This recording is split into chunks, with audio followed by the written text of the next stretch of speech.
Welcome to our New Year's Eve live stream. Doing it here from Amsterdam on this New Year's Eve, 11 p.m. Central European time. As always, just so happened to wind up being on a New Year's Eve, and I don't want to disappoint, so here I am. And I say a good thing to be here, to tell you the truth. Very happy and pleased to be here today with you guys. Hey, Scott, how are you doing, sir? I want to say a happy new year to you first, sir.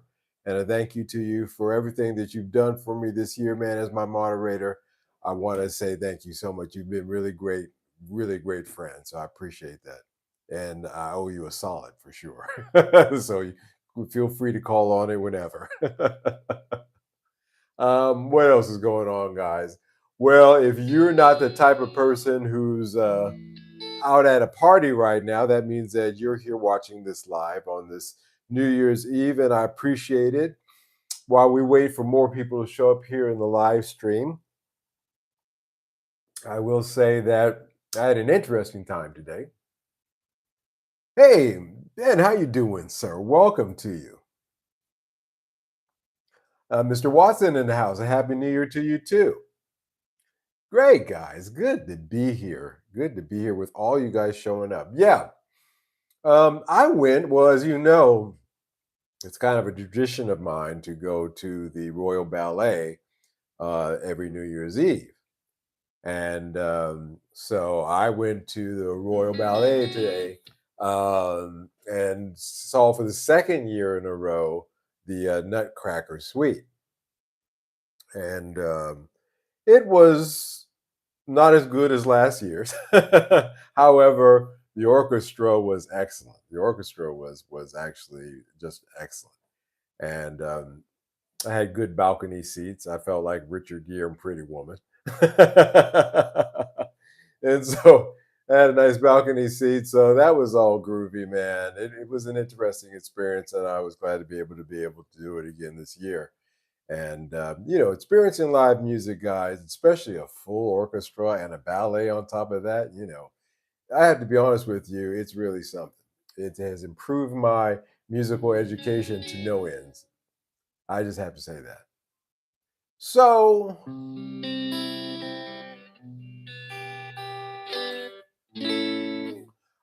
I think today, as I wait for more people to show up here in the live stream, that I would do something a little bit different.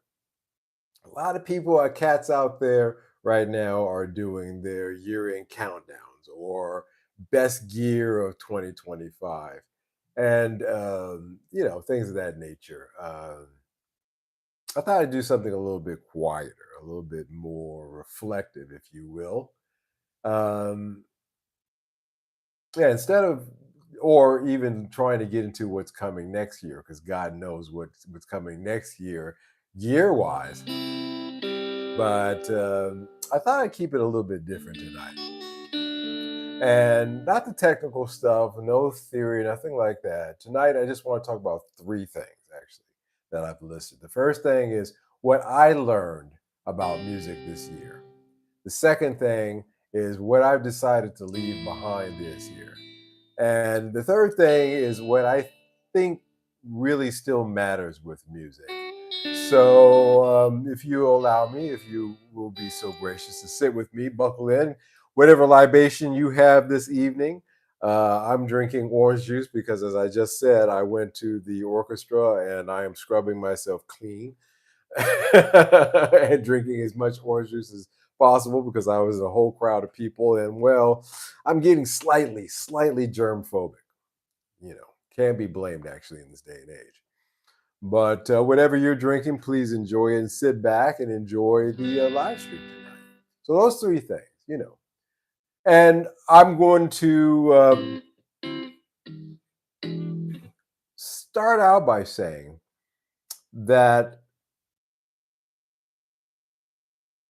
music, I found out this year, in this new kind of thing that we're in, with the cycle of music being what it is that music doesn't reward effort, it rewards attention. You can practice a lot. You can buy phenomenal gear, have a whole room full of it, make your room look like the Death Star. And you can watch all or listen to all the how to's, but at the end of the day, you'll still feel disconnected.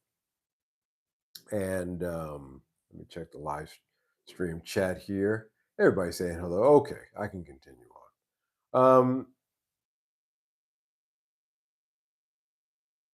What changed for me this year is realizing that it's not how much you play, but how present you are when you do. And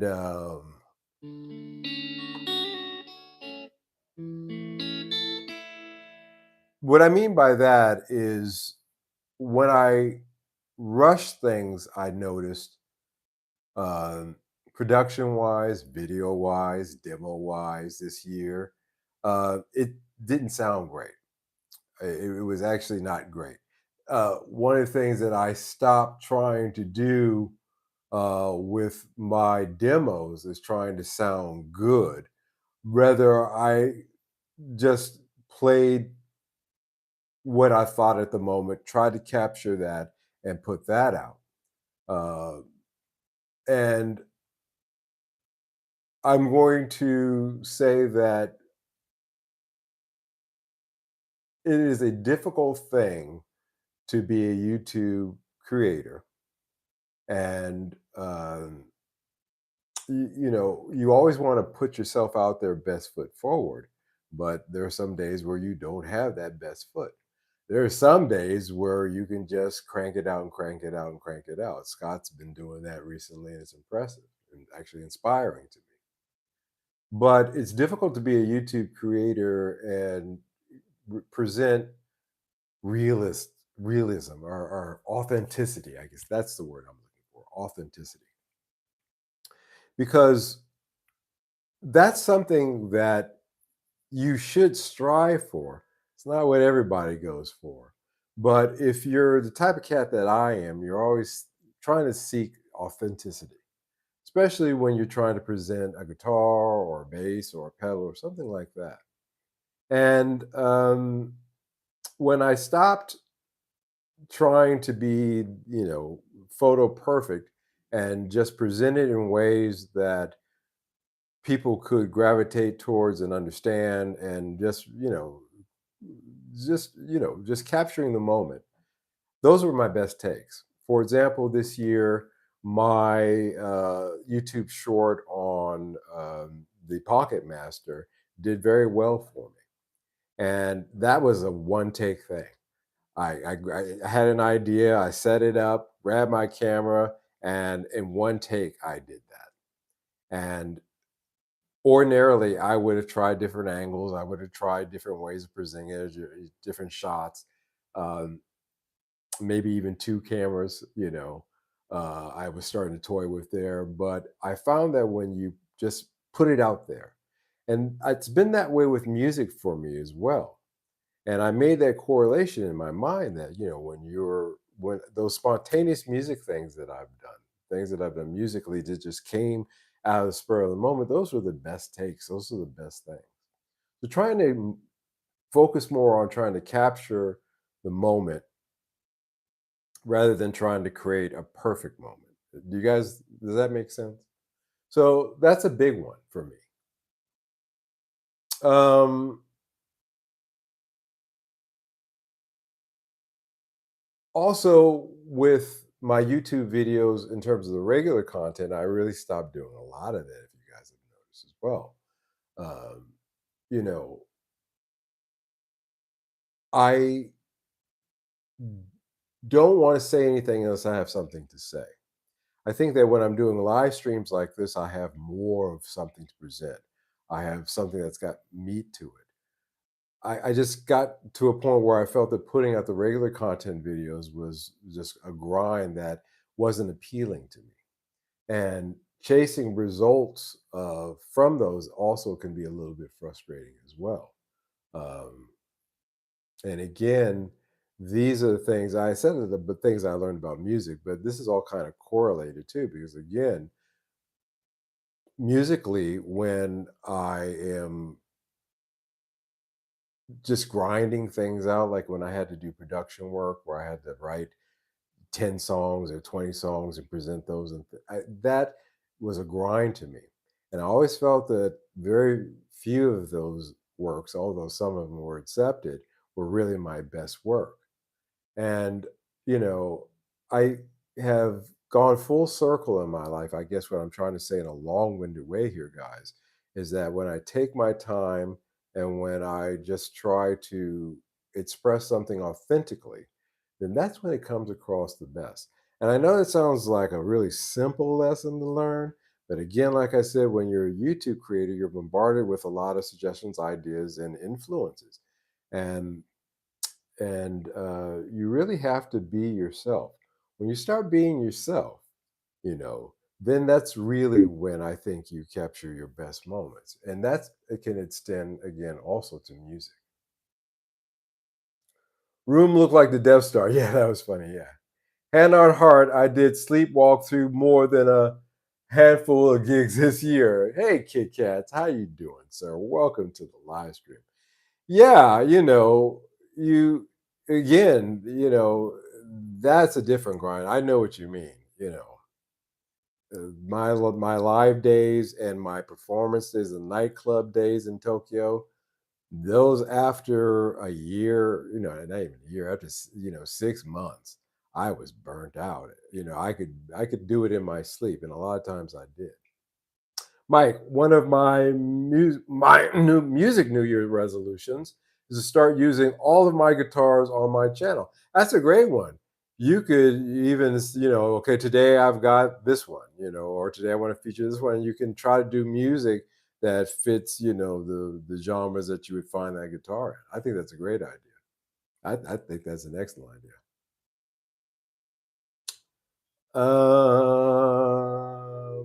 $20, Survivor says. I don't know what you're offering for 20 bucks, man. Might have to find it here up the street. They got plenty of it. um, so there's that. You know, it's just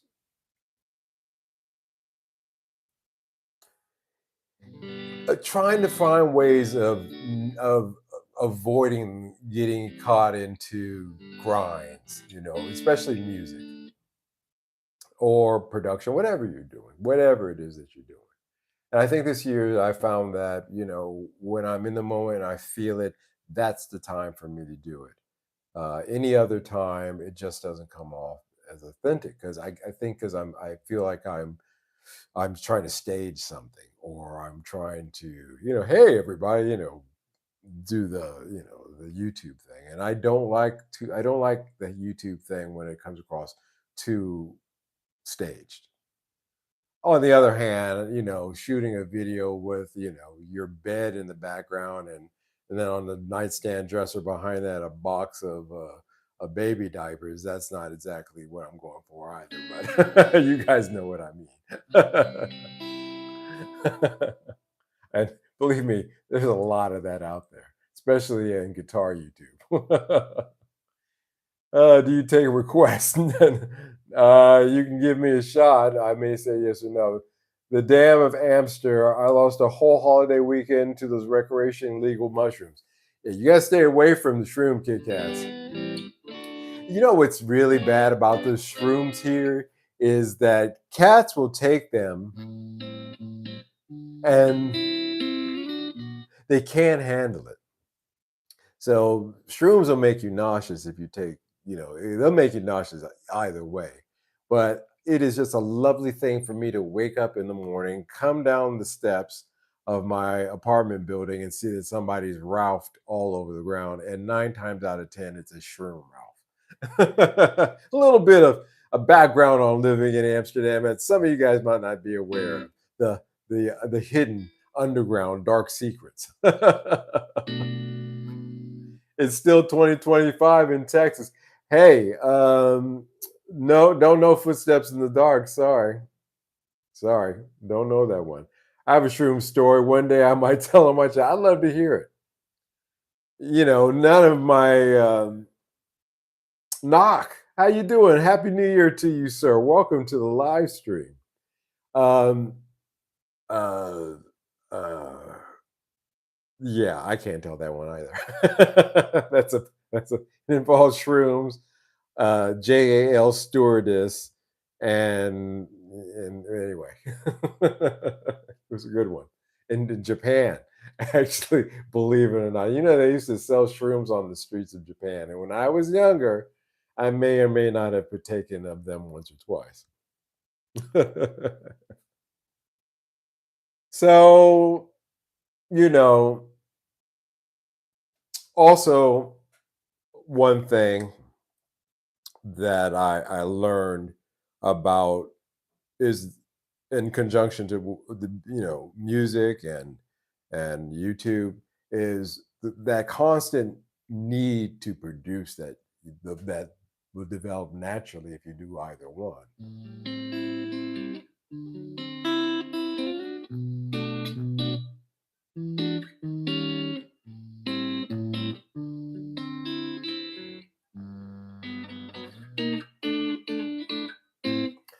And that is one of the big things too. That pressure to produce, and I just felt that I was on like a guinea pig cycle, that I was just going round and round and round and round and round, and my numbers were growing regardless of what I did. The numbers pretty much stayed the same. So, you know, some of the more interesting things that I've done this year, I chose not to record or to post them to any social media, not my Instagram, not to here to YouTube, because you know I decided that I didn't need to be in that constant cycle to produce or any kind of content. And that's very interesting to me because I'm hearing that a lot of the younger generation is also my nephews were just here, for example. One is 21 and the other one is 25. And the 25-year-old has no interest in social media whatsoever. He's not on any of the platforms, doesn't participate in it. And it's pretty typical from my conversations with him as it is with his friends. And a lot of folks are starting to feel the need not to post everything. Now on YouTube, of course, the algorithm rewards you the more that you post. However, I've seen channels that, are start that, post things every day and they do everything that the algorithm asks, yet they're getting screwed over in a various amount of ways by YouTube. So again, it's a healthy thing. You don't always have to have everything in front of an audience. As a matter of fact, keeping a little bit of mystery is a good thing too. One of the reasons I never really got into videos showing myself recording, uh, certainly while I was doing YouTube at the same time I was doing albums, I could have set up a camera and done that, but then I would have felt like there's something there watching me where and then I would start acting, and instead of just messing around and trying to search things out. Everything has to be perfect and it has to be on time, and that's just something that I didn't want to do. So that's what I learned this year. I kind of got back to just simplicity, just being authentic, and you'll get content from me if there's something that I feel that I want to say on my regular content. You're always going to get my live streams. But coming up in 2026, nothing's going to change in that regard. Um, I might actually start doing more live streams per day. That might be something that I could do, but we'll see. You know, another thing that I find interesting is after all the stuff that we went through in 2026 with AI, in the decline of social media, as I was just talking about, gear cycles that we go through. We see them on YouTube. Every 3 months there's a gear cycle, and we go through all of those things. But again, feeling and authenticity in this also matters a lot. Perfect playing is forgettable if you're playing, but honest playing isn't. So, feel is what people remember. And again, this gets back to authenticity, um, not cleanliness. So, if you're doing YouTube things, if you're doing, producing YouTube stuff, uh, think about that. Again, think about, you know, not how many notes you can play, but think about if you're playing things that grab people's attention, something that sounds cool. So there's that. Frederick Rogers in the house. How you doing, sir? Welcome. Um, music doesn't need to justify itself. Doesn't need an audience. It doesn't need a purpose. I talked about these themes, these three themes, actually weaving them in and out over the last several live streams that I've done, and trying to preach that sometimes music is best when it's between you and the instrument. Um, Tonight, I'm playing my Squire Strat that I was playing the last live stream. I thought that I would bring out the Yamaha Pacifica and use that one tonight to play just to noodle along for the live stream. I liked doing that last time, so I thought it'd be a good idea. And sat down, plugged in the Pacifica, started tuning it up, and came to the conclusion that I just don't jibe with that guitar. Not in the way that I jibe with this one. And that's a funny thing, I thought to myself, because I've always sat here and say, oh, I don't, it doesn't matter what guitar it is. But I didn't want to sit here tonight and play that Yamaha Pacifica because I wasn't as comfortable with it just for noodling like I am with, this old Squire. And so I've developed a bond with this guitar that I didn't realize that I had. And that's funny to me. I think that's one of the reasons why I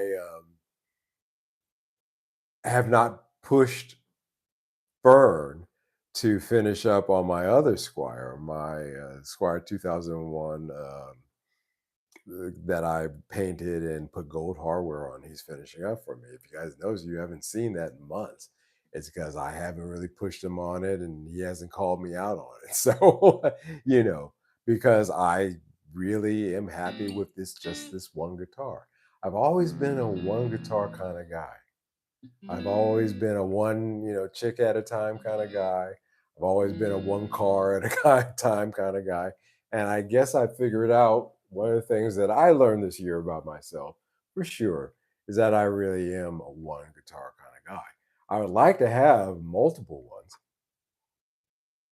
Some of the ones that I had this year that came through, I would have liked to have kept. Some of them I actually bonded with immediately.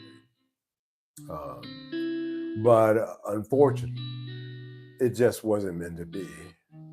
But I don't feel that I am out of anything because I have an instrument, a few guitars that I'm actually happy with. And so I think the main thing that I've learned this year, guys, is it doesn't matter how many guitars or basses or instruments or whatever you got, Death Star room. As long as you're jibing with it and you're vibing with it, you can have a room full of stuff and vibe with each and every piece in that room. I'm not saying that it has to be one, it could be several. Um, I think about, you know, Boston, for example, and Tom Schultz was in a room full of gear that he had to build a lot of it in order to produce that first Boston record. And each and every piece in that room, because he had worked on it or built it, that's what kind of a genius he was to do that recording, because none of the conventional gear was working for him. Each one of those were really personally, something to him. They were something that he needed, as well as his instruments, because he only had one guitar, and then when he got some money, he got another. Um, but I didn't have didn't have a lot of gear in terms of instruments, but what he had, he made the most out of. So, you can be in a room full of stuff and it mean nothing to you, or you can be in a room full of stuff and it really matters. It'll make magic. Or you can have just one guitar and you can still have that same magic. So, again, authenticity, simplicity, um, and purpose. Those are the three things that I really want to talk about tonight. What's in the chat here? Music Companion, welcome. Hey, Mike. I'm looking at American Fender Jazz 1966 reissue or an Ultra Jazz with active everything. Give me your opinion. I'm not a big fan of active, to be honest with you. I would go with the 66 reissue. I just, not this year, 2 years ago, I think I got something very similar to that. In Lake Placid Blue was the color for one of my clients, and I found it to be an excellent guitar, to be frank with you.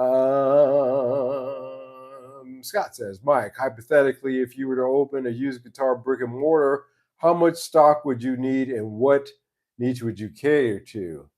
Uh, Depending upon your square footage.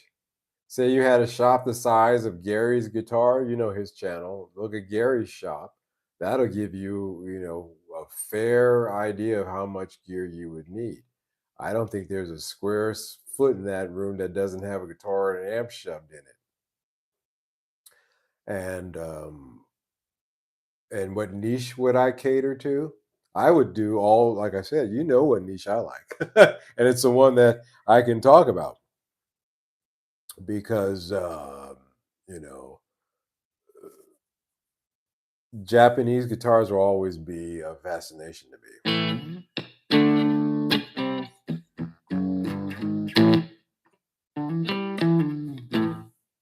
All right, where are we at, guys? Oh, we're doing good. Now, just some thoughts, I guys. That's it. I did not a long, lengthy discussion tonight. Could someone hold on? Could someone do it with very limited investment? No, because look at, if you were, say, for example, you had a space that it's going to cost you around 6,500 euros a month, for example, or 6 grand a month, and that's on the low end. And that's not uh, taking into account your electricity cost. Maybe you can do you're going to have to get a bookkeeper, and you're going to have, for sure, and you're going to have maybe one other staff part-time, maybe not, but those are all the other costs that and it adds up after that. Uh, it would require you to do it safely at 6 grand a month rent to have at least 12 to 9 months worth of rent, you know stocked away. so that as you start to churn through and you start getting your gear going and you start hitting your sales goal in order to meet all your cost, your fixed cost, then you'd be in a good place. But if you don't have that, then you better be selling a lot of gear real quick. And so there's that. I hope that answers that somewhat.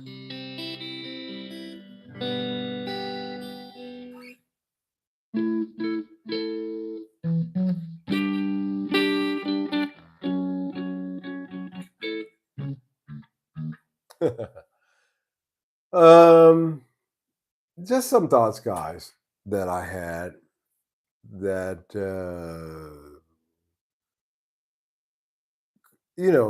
just this year, YouTube changed so much. It's funny. I was then, I talk about things as, they occur to me, and that's what tonight's thoughts were about, was this year of YouTube. Because I'm a part of it, and yeah, I watch a lot of it as well as you guys do. We see these cycles go through. And the analogy that I use of YouTube being a high school cafeteria, and in that cafeteria there's different tables, and there's the cool kids table or the golfers table. There's the bowling guys, the ball guys, there's the car guys, there's the tattoo guys, there's the red pill guys table, all these tables. But here at the guitar table, it's been pretty somber this year, I'd have to say. AI has put a damper on a lot of people's thoughts on music production and all genres. Um, as I said, the uh, the younger generation is rejecting social media, and yet social media is being used as a metric in order to determine social behavior. And that's a wild thing to me, too. So I was thinking about these things and just pondering upon them. That's what I came up for tonight's discussion. Nothing long, nothing serious, just some casual thoughts. It's just funny to me that we've gotten to this point where just like I said, I myself, I'm not getting on the treadmill. I'm going to put out stuff that's authentic in 2026. I'm going to continue to present things to you guys and thoughts and live stream topics that I think are, of course, topical for the time, but also in general might extend out and help in other aspects of your music production and life in general. Um, just a different way of looking at things. So I'll continue to give that to you, but I'm not going to get on the treadmill. I don't think doing more for YouTube is really going to make your numbers grow on YouTube.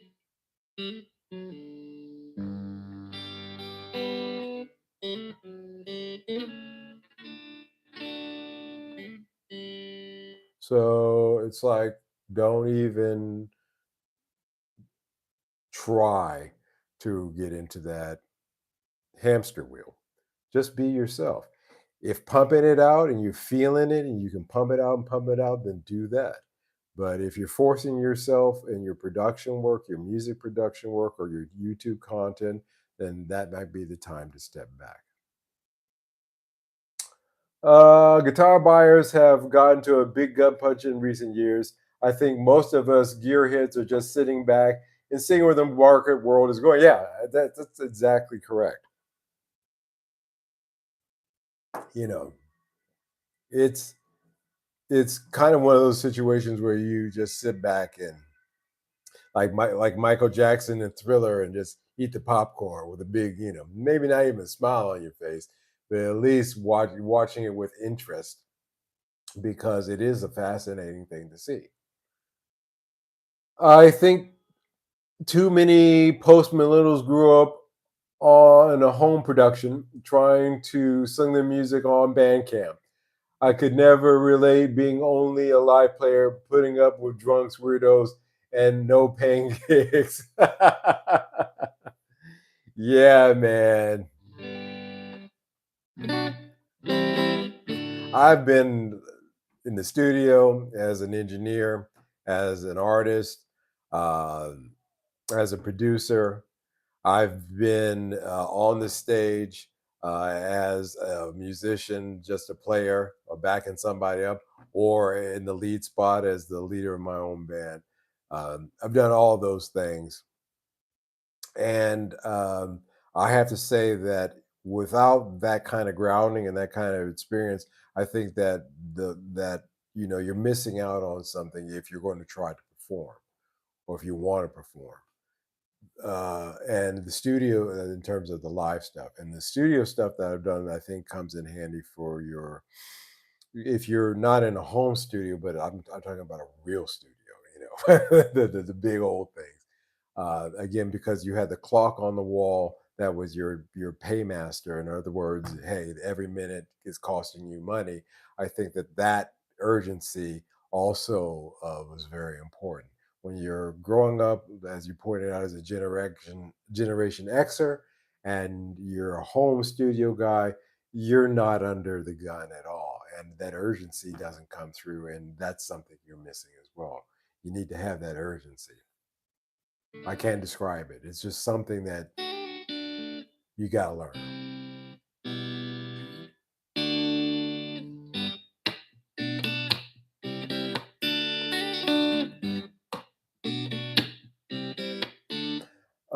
I was watching Michael Jackson's funeral on TV.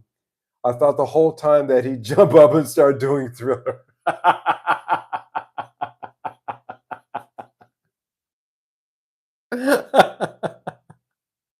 Yeah, man, that is that is giving everybody something to talk about. Mike Mike jumped up and started.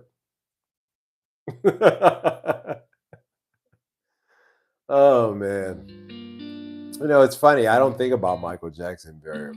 I was never a Michael Jackson fan, to be frank with you guys. I never was. It's funny. When I was in Japan, I told you I played at a impersonation club, and Michael Jackson was one of the impersonation acts that I had to play music behind, and I learned the songs. Um, I was playing so on that gig. I was split electric guitar and keyboards, and and but I just never got into it. I never really got into it. So I don't think about Mike these days.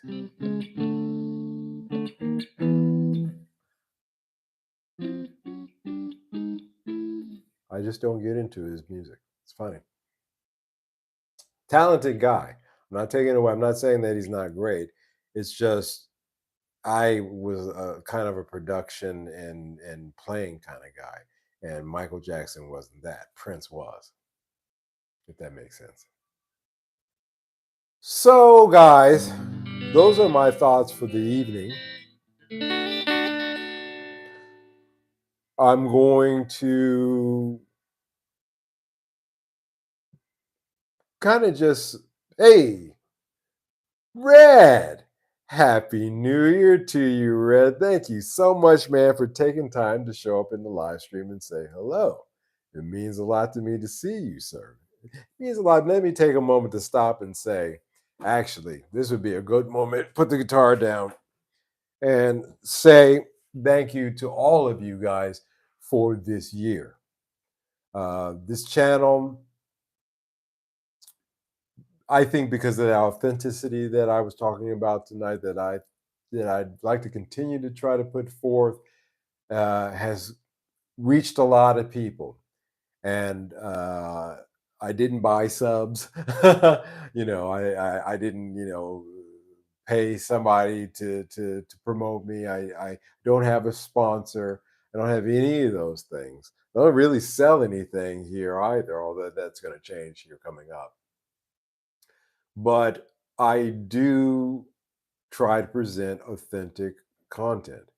And like I said, I had to come full circle to this year to realize that those times when I was pushing it and, oh, I've got to do it, I've got to do it. Did it really matter in the end? The answer kept coming back, no, it didn't. So there's that. And I think that authenticity that I try to put forth is one of the reasons why you guys always show up, because you can feel me that I'm really seriously trying to say something from the heart here to each and every one of you. So over the course of 2025, you guys supported me every time that I hit the live stream. You guys were there every time. And whether I was feverish, which I was one of those times I was pretty sick, but somehow or another, just the thought of not sharing some time with you guys on Sundays and Wednesdays just was something that just wouldn't do with me. So I threw some water on my face and thought of something to say and got on, and I was never sorry. So I want to thank you guys, because that kind of motivation to do something when you really don't want to really shows you that you are really dedicated, you really love something, and I don't want to disappoint you guys. Yeah, man, bombs are starting to fall here. I got to tell you that outside my window, if I were to open up this window right now and to show you outside, it would look like Disneyland to you. I'm not kidding. I read an article that said that they Dutch spent 179 million euros with this last week, just this last week, in fireworks, because this year is the last year that you're permitted as a non-licensed individual to possess or to set off fireworks.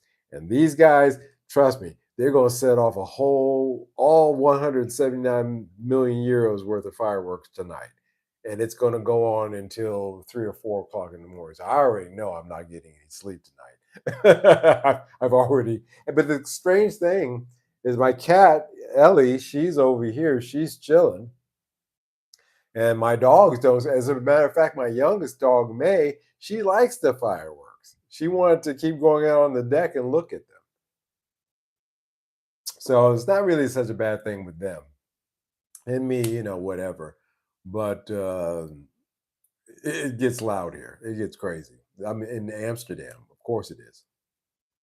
Music Companion says, I try to show up as often as I can. You seem like decent dude to have beer with and jam. Yeah, man. On some 3 chord Chuck Berry. Yeah, man, for sure. You know, I just think that you guys are awesome. Each and every one of you. Each and every one of you guys and ladies. And the people lurking in the background. I get comments from people, oh, yeah, I caught your live stream last night. Oh, really? You watched that? Oh, yeah, yeah, I watched it. So to you as well, you lurkers back. I know who you are. You lurkers there in the background that pop in. I want to say thank you to you guys. I want to thank you guys for um, keeping this channel going this year, because it wasn't me who kept it going. I guess is what I'm trying to say is it was actually you guys. You were the ones who made it happen and kept it going. You guys were the ones who inspired me. And sometimes, you guys inspired me in ways you may not know. A comment, a thought shared, you know, a video posted or shared, would stimulate my mind, and I appreciate that as well. So it's been, a two-way street. So I want to say thank you guys so much for that. I'm going to cut this one off 15 minutes before midnight, because I'm going to call my family at midnight, as I always do, and wish them a happy New Year's. So I can't do that and be doing a live stream at the same time. But I just wanted to say, I just wanted to do the live stream first. And I just want to say to you guys, God bless and thank you so much to each and every one of you for all that you do for supporting this channel. Maddie, if you're out there, just want to, for being my number two moderator, one of my moderators, I want to say thank you very much to you, especially as well. Special shout out. You guys have a happy new year. Go out there in the next 15 minutes if it's your time. In 15 minutes, it's my time. And there's no use me doing a live stream either because you're not going to hear me. Because seriously, outside this window, it's starting to crack already. But thank you guys for showing up tonight. Looking forward to seeing you in 2026. We will be here again on Sunday for Sunday at Mike's and talk about some things. We'll share some things and we'll see what 2020, 7 hours for you to go there. It's 5 p.m. already low. Yeah, yeah, yeah, yeah. We're going to be doing this all for the next few hours. Please do it safely, guys.